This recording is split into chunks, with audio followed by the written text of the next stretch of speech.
Hi friends, Wednesday morning paneer masala ಮಾಡೋಣ ಅಂತೇಳಿ ಒಂದು ಕಡಾಯಿಗೆ ಎಣ್ಣೆ, ಈರುಳ್ಳಿ, ಟೊಮೊಟೊ, ಹಸಿಮೆಣ್ಸಿನ್ಕಾಯಿನ ಹಾಕಿ ಫ್ರೈ ಮಾಡ್ಕೊಂಡಿದ್ದೀನಿ. ಇನ್ನು 2 ನಿಮಿಷ ಲಿಡ್ನ ಕ್ಲೋಸ್ ಮಾಡಿ ಟೊಮೊಟೊ, ಈರುಳ್ಳಿ ಸಾಫ್ಟ್ ಆಗೋವರೆಗೂ ಬೇಯಿಸ್ಕೊಂಡಿದ್ದೀನಿ.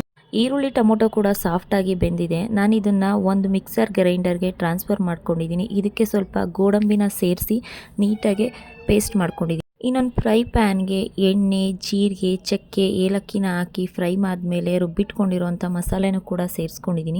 ಮಸಾಲೆ ತಳ ಹಿಡಿದೇ ಇರೋ ಹಾಗೆ ಒಂದು ಸಾರಿ ತಿರುಗಿಸ್ಕೊಳ್ಳೋಣ. ಇದು ತಿರುಗಿಸ್ಕೊಂಡಾದಮೇಲೆ ನಾನು ಇದಕ್ಕೆ ಅರಿಶಿನದ ಪುಡಿ, ಗರಂ ಮಸಾಲ, ಸ್ವಲ್ಪ ಧನಿಯಾ ಪುಡಿನೂ ಸೇರಿಸಿ ಮಿಕ್ಸ್ ಮಾಡ್ಕೊಂಡಿದ್ದೀನಿ. ಇದೆಲ್ಲ ನೀಟಾಗಿ ಮಿಕ್ಸ್ ಆದಮೇಲೆ ಹಸೆ ಬಟಾಣಿ, ಪನ್ನೀರನ್ನ ಹಾಕಿ ಇದನ್ನು ಕೂಡ ನೀಟಾಗಿ ಮಿಕ್ಸ್ ಮಾಡ್ಕೊಂಡಿದ್ದೀನಿ. ಒಂದು ಕುದಿ ಬರೋ ಅಷ್ಟರಲ್ಲಿ ಇದನ್ನೆಲ್ಲ ನೀಟಾಗಿ ಮಿಕ್ಸ್ ಮಾಡಿಕೊಂಡು ಇದಕ್ಕೆ ರುಚಿಗೆ ತಕ್ಕಷ್ಟು ಉಪ್ಪನ್ನ ಸೇರಿಸ್ಕೊಂಡ್ರೆ ಪನ್ನೀರ್ ಬಟರ್ ಮಸಾಲ ಕೂಡ ರೆಡಿಯಾಗುತ್ತೆ. ನೋಡಿ ಯಾವ ಥರ ಪನ್ನೀರ್ ಬಟರ್ ಮಸಾಲ ರೆಡಿಯಾಗಿದೆ ಅಂತ. ಇನ್ನಿವತ್ತು ನಮ್ಮ ಮಿಂಚು ಬರ್ಡೇ ಇದ್ದಿದ್ದರಿಂದ ಅವಳು ಕ್ಯಾರೆಟಿಂದ ಏನಾದರೂ ಸ್ವೀಟ್ ಬೇಕಿತ್ತಂತೆ. ಅದಕ್ಕೆ ನಾನು 3 ಕ್ಯಾರೆಟ್ನ ತೊಗೊಂಡು ಸಣ್ಣಗೆ ಪೀಸ್ ಮಾಡಿ ಅದನ್ನ ನೀಟಾಗಿ ಪೇಸ್ಟ್ ಮಾಡಿ ಇಟ್ಕೊಂಡಿದ್ದೀನಿ. ಇನ್ನು ಒಂದು ಕಡಾಯಿನಲ್ಲಿ ಸಕ್ಕರೆ ಪಾಕ ಕೂಡ ರೆಡಿಯಾಗಿದೆ.